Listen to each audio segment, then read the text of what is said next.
Қазақ тілі менің таңдауым. Ау сеніңше? Қайырлы кеш қазақ елі. Мен Қазақстанда туған орыс жігіт. Бұл менің елім. Мұнда менің достарым, отбасым, тарихым бар. Бүгін мен мемлекеттік тіл қазақ тілі жайлы айтқым келеді. Көп адамға бұл тіл күрделі болып көрінуі мүмкін. Бірақ қазақ тілі жай ғана тіл емес.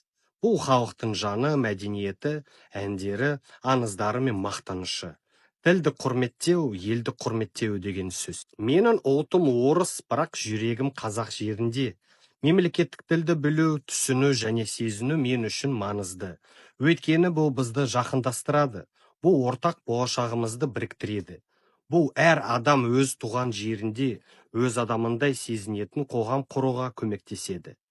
Мен қазақ тілін үйреніп жүрмін, міндетті болғаны үшін емес, жүрек қалауымен. Мен сенемін.